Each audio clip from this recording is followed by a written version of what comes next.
I'm going to ask you to comment on something in your own life that you saw that was a behavior or a thought or a mindset that you knew, like in hindsight, you go, wow, that was really holding me back. And when you became aware, you shifted and changed it. And then we'll talk about what you're seeing in other people.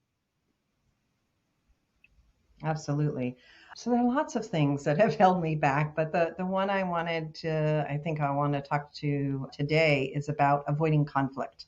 So I am very much a person focused on harmony and balance, and growing up as an only child, I don't know what sibling rivalry is. And so, especially when I hit working full time in a large corporation, there is always conflict. And so being introverted and kind of quiet and not liking conflict, I would just avoid conflict.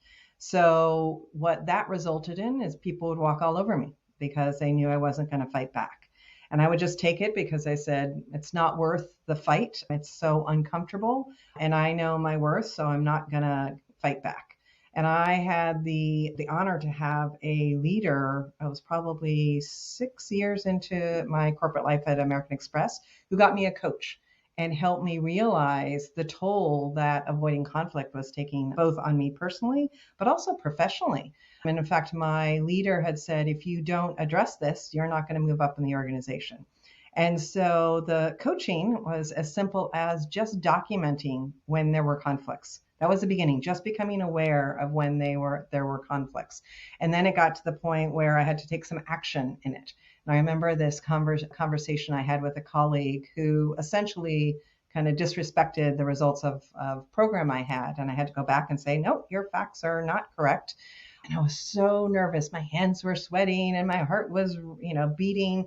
But I was able to, give him the feedback and say, that's not right, to, kind of push me or step all over me on my programs.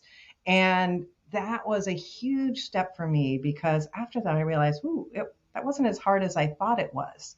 And so over time, obviously spent a lot more time focused on, tackling those conflicts and addressing them forward facing, and just got better at it. I can't say that I love conflict. In fact, if we have to negotiate anything in customer service at home, I always, put my husband on it. He loves to do that.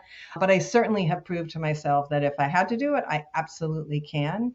And I wish I had realized that sooner, because I was holding myself back, and I was, kind of not feeling great about that. And I was not getting ahead as fast as I would like to, because it was an issue that you do need to deal with conflict.